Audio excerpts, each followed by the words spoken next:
Suraj is a financial planner and really just want to pick your brain about retirement strategies, how much a lot of people need to retire comfortably. Is that most people tend to focus on retirement as a lump sum, but actually the key consideration here is the amount of income you need to live on. That suggested that for a comfortable lifestyle for a couple, they need to have retirement income of at least $76,000 a year. Okay. That allows for that level of annual domestic travel. Yep. Good level of private health cover, and also occasional meals out. Okay, so you've got that annual income once you retire. I'm assuming that comes out of your super? Look, it could be a combination of different things. And it could be a super, it could be investments outside super, such as property, could be managed funds or shares or ETFs and things like that. Yeah. Okay. So a consolidation of all of that, all your investment assets, that includes your super. That needs to be enough to be able to draw an income at that level. But the key question then comes down to how do you structure your assets? Yeah. In a reliable way, so that it can consistently generate that level of retirement income. So if somebody was trying to work out themselves how much in assets they would need, is it $1 million, $2 million? What's the threshold to be able to draw down in assets? The key thing here is net investment assets, which includes your super, your investments, your shares, managed funds, your cash, and it excludes your family home, because obviously that's somewhere you want to live in. And but you factor in the mortgages and things like that, right? For a simple rule of thumb, we say for every $100,000 of net investment assets that you have, that can fund a retirement income for about $5,000 each year. Okay, so every 100,000 is 5,000. Yeah, and that means, let's say a couple wants to retire on $100,000 per annum. We work towards drawing their asset base up to $2 million. This approach ensures that the investment earnings can fund the income required to live on. So when we're talking about inflation, it goes up every year. So I would assume the amount of money that somebody would need to retire today is not going to be the same amount of money that they would need in 20 years' time to have the same lifestyle and flexibility.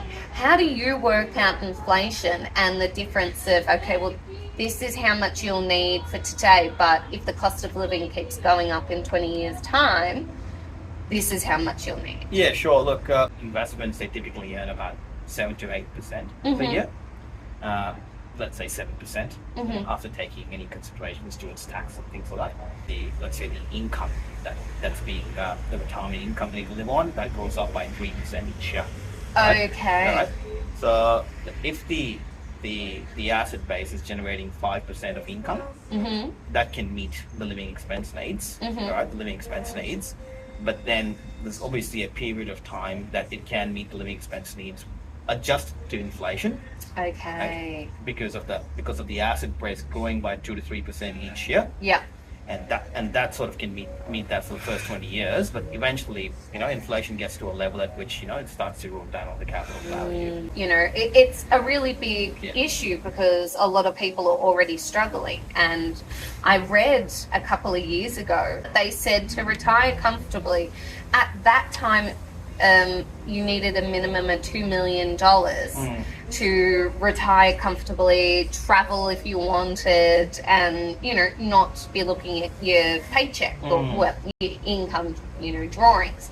So I then was just like, okay, well, if I was to retire in 30 years time, with inflation on that $2 million from way back when I read it, then I'm going to need, potentially $4 million. $4 million, that's exactly right. To retire comfortably. On exactly that level of income that you're aiming for at this time. Yeah. Exactly. Yeah. But returns in your super account and across your whole portfolio. So as inflation's growing, your assets are also growing with how much they're earning or making. Is that correct? That's right. So look, your income's increasing each year as by inflation. You've got those salary increases, your bonuses that come into play as well.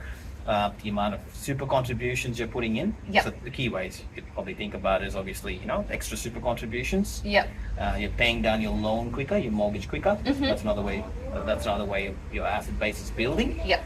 And then the other way to think about it is using the surplus income Yep. to invest in all these growth assets, right? That are typically earning roughly about 8-10% a year. Yeah. Right. So all of that, is aimed to do well for you all the longer term, and that will help you achieve, the retirement income you need in retirement. And how much extra can someone contribute to their super each year? Sure. So there's two ways to contribute to super. Typically, two main ways, and there's a couple of different other ways as well. I'll talk to you about the two main ways. One is the concessional contributions, and they are capped at $30,000 each year. Yep. Concessional contributions are called pre-tax contributions. Okay. Right. And they typically are your employer contributions, salary sacrifice contributions, where you sort of, salary sacrifice some of your pre-tax income into super, save on tax. Yep. There's another one called as personal deductible contributions. What was it? Personal deductible contributions. Personal deductible contributions. Yeah, so that's another way of, that's where you can get money in your bank account into super and get a tax deduction on it. Anything that you can get a tax deduction is called a pre-tax or a concessional contribution. And there's also non-concessional contributions. Okay. Which is where you're putting money from your bank account into super, but you can't claim a tax deduction on it. But you don't claim a tax deduction on it. Is there an annual limit for how much you can transfer from your bank account into your super each year? Yeah, that's about $120,000 each year. Oh, okay. Yeah. But you can also use something called as a bring forward. Yeah, 120,000. Yeah. Yep. And then you can contribute $120,000 a year each year, but you've got something access to a bring forward where you can sort of bring forward 3 years of non-concessional contributions in 1 year. And in order to maximize that year's contributions, and then not have the ability to contribute over the next 2 years. So this is probably for clients in certain scenarios, where they've got an inheritance, for example, and got all this money sitting in a cash account or an offset account or a bank account earning 3 or 4%. Yeah. And it's a nice way of shitting money into super, which is a lot more tax effective. Yeah. And it's earning at a much larger rate. Yeah. Is it different for those that are self-employed because they're only contributing to their super themselves? Yeah. Is their limit 120,000 per year, or is it different? Yes, for them it's the same from the non-concessional side of things. Okay. But for the concessional, sort of depends on how and what sort of structure they're getting paid.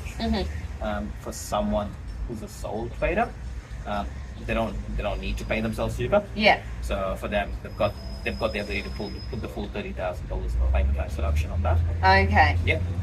For someone who's working in a company and is an employee of that particular company, that the company's owned by them, for example, they've got the company needs to pay themselves super. Yeah. Needs to pay them super.